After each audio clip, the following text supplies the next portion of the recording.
Hi, I'm Mark Rosano, founder and CEO of C6 Capital Holdings, coming to you from Primary Vision Network. Today, we're going to go through the economy and we're going to break it up into 5 shows. The first one looking at Azerbaijan, Armenia, rounding out, looking at food overall. It's given it's been a big topic for us for a long period of time. Then we're going to go to daily activity, what is happening on the central bank level, and then some leading indicators. Then from there, we're going to go to jobs, and then kind of rounding it out with what is happening in China and Germany, and in terms of leading indicators for the global market. So now just jumping right in, we're going to look at Armenia and Azerbaijan. So things continue to heat up. I just want to use this chart specifically because we actually had a cluster missile land within about 10 feet or so of the Yevlak area in terms of just where Armenia and Azerbaijan in the north, and that pipeline really starts to cross over from Azerbaijan into Georgia. And you can see just the amount of oil that is on that pipe. So you get an idea of the sheer size. Now, it's important for Turkey in terms of the CN pipeline, getting flow. So CN essentially collects oil from not only just the Caspian Sea, but also from Iraq in terms of the Kurdish nation, or semi-autonomous nation, I should say. So that's where you're starting to see that flow. So now Armenia I don't think they were purposely looking to do it, or maybe they are. I mean, at this point, it's anyone's guess, given where things are happening. Iran has moved military equipment and assets on the border just to make sure that things stay on the other side. The bigger development as the battle continues to get waged over the disputed area is when you look at what Russia has said. So Russia has essentially come out and said, look, we'll help Armenia. Well, they're our allies, but it is our Azerbaijan's territory, which is interesting because 90% of the people living there in Nagorno are actually, on an ancestral level, they're Armenian. But it's funny that Putin says this because you can make the same argument when you look at Crimea and Ukraine. So it's going to be interesting. Like I think it's just trying to get people to the table, just because this is another area where I think Turkey and Russia would go at odds, and they're looking, especially Russia, if you look at the balance sheet, what they're trying to avoid as the ruble comes under pressure. Turkey remains under pressure, and if you think about who has the most exposure to Turkish debt, it's Spanish banks, and if you think about who in Europe is the weakest, it's Spain. So again, you can kind of see how this could be a big domino effect, even though everything within Armenia and Azerbaijan is relatively small, but this could be a disruption if this pipeline is hit. It would be meaningful just in terms of just general flow. But again, meaningful is relative, especially if you consider, Norway has slowed down a little bit.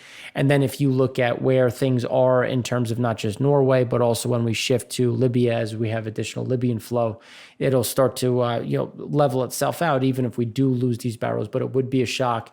It would be a damage. And that's something to consider when you think of how can this conflict not only spread to other nations, but also impact the energy markets.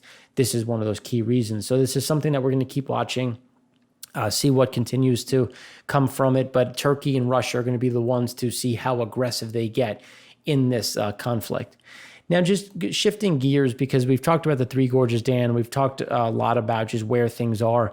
It's important to appreciate that it's at a new record level. Now, as we head out of the flood season into more of the dry season, they typically peak at about 175 meters, and you can see here that it's getting right to the peak, and it's more because there's still some flooding downstream, so they're trying to hold as much as they can behind the reservoir, behind the dam in the reservoir.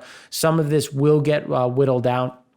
But the bigger focus is about 90% of the rice in the area has been decimated. And that's going to be a bigger problem as we start to look at food, as we start to look at the other areas. This will start to come down. We still see some downstream and upstream flooding. So that, again, that's going to put additional pressure not only downstream, but also in the reservoir as they start to release. As you see, the outflow is starting to pick up. Just looking at where the metrics are. Now, when we look at, Xi, what he's been talking about grain imports, Xi has claimed that on the grain output increase this year, even though imports were up 22%, which is about 74 million tons in the first half, which we'll talk about has only increased exponentially into the end of 2020 and into as we're looking into 2021. Now, imports of wheat went up a whopping of 197%, just to give you an idea of sheer size. And then, because of the flooding from the Yangtze River, what has the damage been? Right now, Beijing has been forced to release about 62.5 tons of rice, 50 tons of corn, 760,000 tons of soybeans, just to give you an idea of just the sheer impact of this flooding. Now, we're at the other end. Things will start to normalize, but again, we had floods. There's still some flooding that's residual. Things still haven't receded back just because there's a lot of flow to get through, which again is impacting not only GDP in terms of just where GDP is generated, this area accounting for about 28 to 30%, 54% of manufacturing, 90% of about rice, and net, if we think about it, it's about 50 to 55% of total crop growth. So you get an idea of why this is an area to look at. Now, this is a chart that we used in our latest Three Gorge Dam, just to give you an idea of what those levels are. So the dry season max level is at 175 meters. We've hit that, which is why they're going to try to pare it back and be within that kind of comfort zone. The Three Gorge Dam height is 185 meters, so there's still some wiggle room. But again, you don't want to get too close, which is why we'll start to see some of that flow down. And this is where, depending on where the Yangtze River sits, which is actually gone a little bit higher than some of these sluice gates, you're starting to see some of this churn where it looks like sediments moving through. That's fairly normal as we start to see some of this normalcy as they start to bring the reservoir back down into what they deem to be as dry season max levels. It's just something to watch, just because flooding still remains a problem as those shore banks still haven't come down. The other side that we want to talk about is pork and vegetable inflation, as we continue to see the inflationary pressures that are continuing, especially as we see the U.S. pork industry, German pork industry that has been experienced a lot of hiccups. We think that you're going to keep seeing some vegetable inflation. And when we look at the two food spots in terms of just pork and corn, is really where China is going to struggle. So we've seen them come to the U.S. for corn. We've seen them come to Brazil and to the U.S. for soybeans to really kind of backfill, because inflation remains an issue. So if you consider just how much the local country is struggling, which we'll talk about in the last segment, when we look at the retail consumer and the consumer overall, this is an additional pressure that they want to alleviate, because they've issued what's called the Clean Your Plate initiative, which is essentially restaurants are actually fining you if you don't finish your meal. They're incentivizing people to give half portions, just because, ensure that it's okay to go a little hungry, just so you don't have any waste. Again, these are bigger issues when you have to consider and trying to understand how China operates. You have to read between the lines.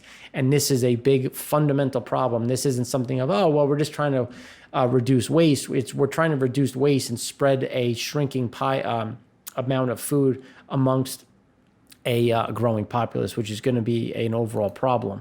And then when we shift to the U.S., again, this is an individual, that Twitter handle right there is, I think, a very good follow. They've put out some great research, especially some of these charts.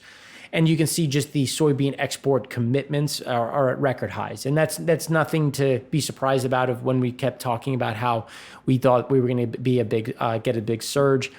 And when you look at Brazil has exported. They've actually imported from Uruguay to kind of backfill.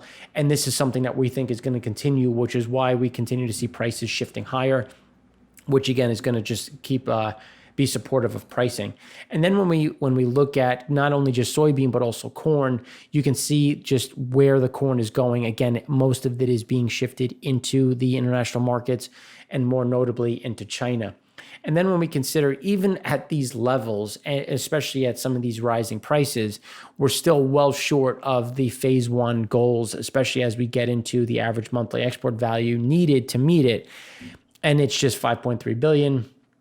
again, it's just, we've talked about it before. We're still very far behind and will remain far behind, even though they're going to try to come and going to continue to purchase. And again, this also bleeds into 2021, which is why, if you remember in the EIA show, we've talked about the grains during not only just the harvest, but also getting stuff to the coast. And then once it's on the coast, getting it into the open market. And then the Bloomberg grains subindex. This is just looking at it. We've seen a big increase, and it's been a very rapid increase in pricing, specifically in soybeans, corn, and now wheat. And it's really, the wheat was because we had some drought conditions come in, some harvest issues start to come out. So that's why we're starting to see a big pickup. And just based on our views of just pricing, food security, shortages in the market, based on just not only how the harvest is going, but what are the actual drought indexes looking like? What is the actual harvest starting to look like now that it's starting to increase rapidly? I think these prices are going to continue to go higher, which again will put more pressure on just that food security component, because prices are just going to have to be a pass through, especially in some of these areas on the emerging markets level where they just don't have the balance sheets to give subsidies and to really create some streamlined assets, which is going to be a problem. And then, a lot of this leads into, well, if you're taking away discretionary income because people have to pay more for food, well, what does that mean for daily activity? What does that mean for the general economic strength of different countries, which is what we're really going to go deep into in the next segment.